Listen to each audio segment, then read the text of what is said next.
So talk about your basic horrible idea. Anybody remember this thing? ARC A380? Bottom of the barrel from Intel's first offering, the Alchemist. Thought it was about time we tried it again. How bad can it be, right? I don't know. We're going to find out. Now, one of the sad things about this card is it's still going for over 150 bucks for the most part on eBay, used. Okay, that must be okay. Box only, no card. In any case, we're talking over 150 bucks. If that's the case, well, there's one or two that are less than that. But if that's the case, just buy yourself a GTX 1660. The 1660 trashes this thing. It's not even close. Yeah, let's. So doing a once over on these benchmarks here, we did go ahead. I don't know if I'm comparing these to the old numbers yet or not. I will decide that, and you'll be able to see on the charts themselves. But yeah, for now, I'm just going to go ahead and tell you what I'm getting at, or what I'm doing, or what I've noticed as I'm doing the benchmarks. I might blurb in here somewhere or do a future editing, Paul, that tells you if I'm doing it against old numbers or whatever. But let's go ahead and take a look at this real quick. With Shadow of the Tomb Raider, quite honestly, maybe a minor change, not much at all. It looks about the same as it did before, maybe just a little bit better in some areas, a frame or two better, but you could also chalk that up to margin of error. In Borderlands 3, before we were on DX11 when we tested this, DX12 is now the norm, but I'm getting about the same numbers, maybe just a shade more than I was in DX11.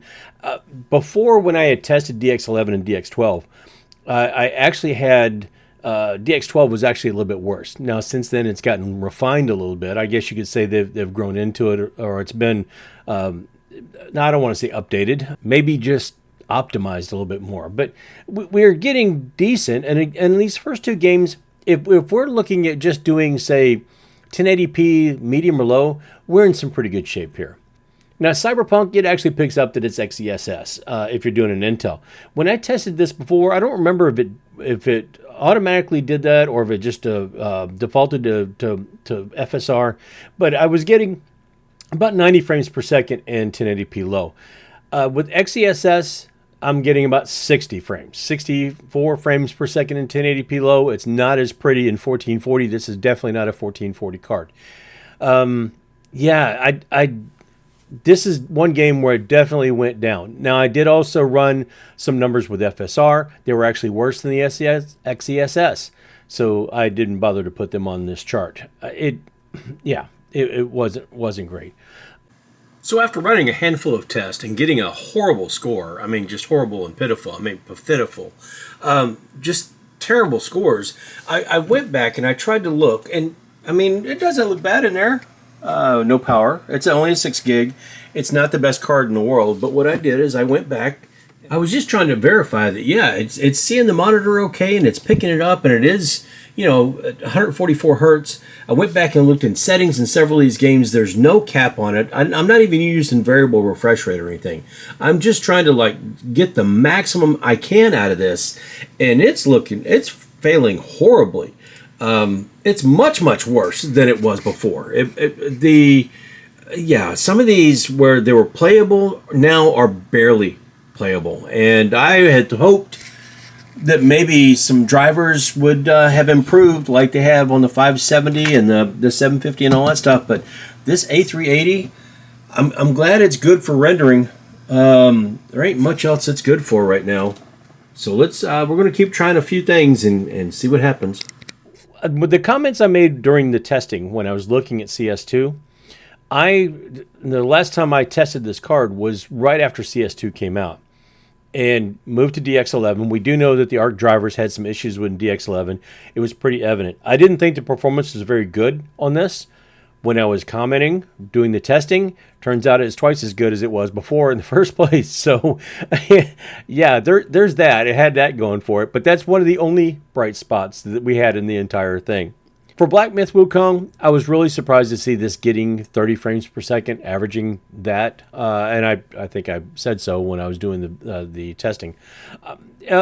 It surprised me that it ended up being as well as it is, or did as well as it did.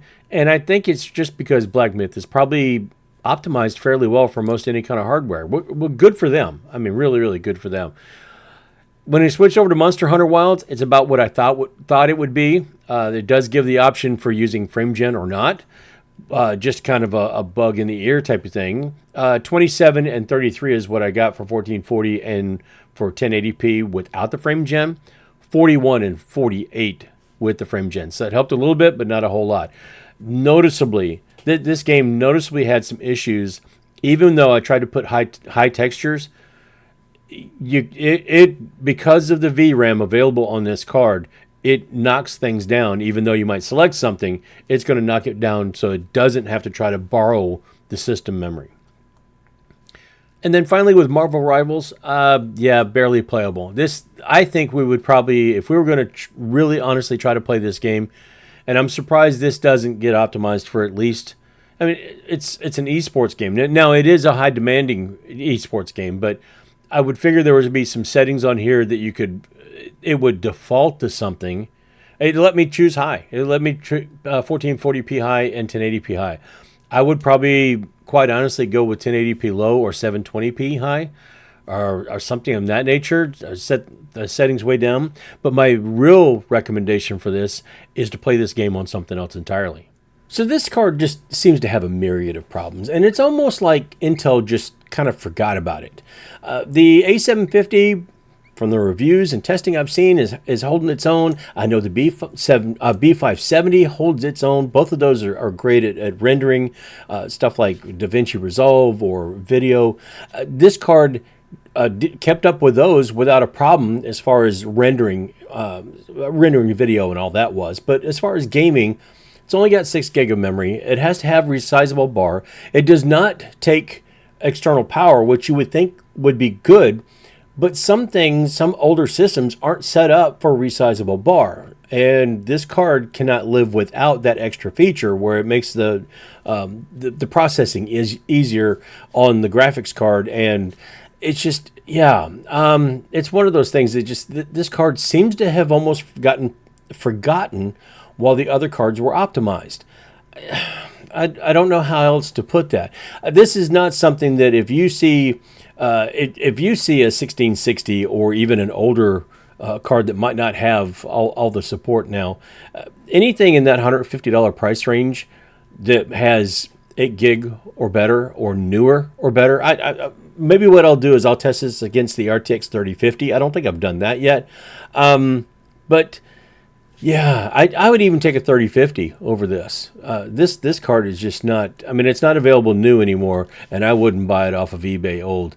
I did buy it when it was new just to test it, and I've found out that it's not really any better now than it was before, even though Intel's drivers have gotten much better, and their other cards have actually improved in some cases. This just doesn't do it for me. This is... I hate to say it because I hate to, well, some things are just the way they are. The GT 1030 is just the way it is. But at least the GT 1030 and the 710 or the 730 have redeeming qualities because you can use those as a display monitor. You can use those if you're troubleshooting or testing.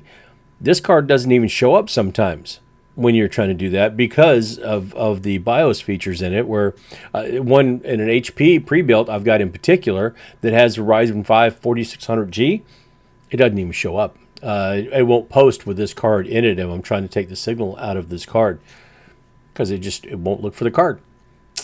Anyway, yeah, I was hoping maybe there would be better news out of this, or maybe it would have just eked out a little bit or done better. Nah, wasn't the case.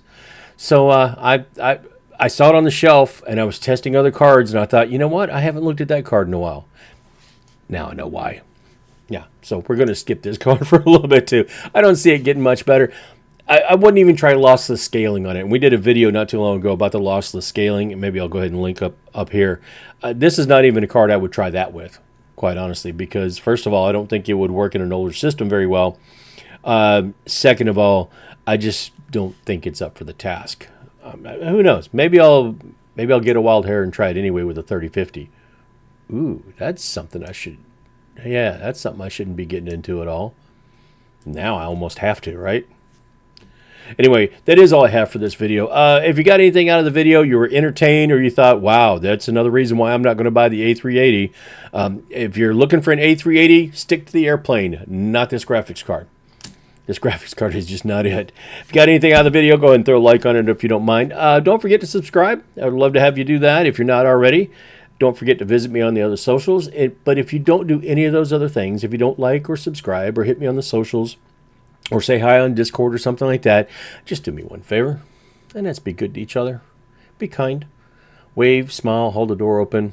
Little things, you know. Being kind doesn't cost any money. And it might brighten your day a little bit. It might definitely brighten somebody else's day. Might definitely. I'm going to really like this when I learn how to do it, you know. Anyway, that is all I have. So until I get myself into something I got no business getting into, like this failed experiment.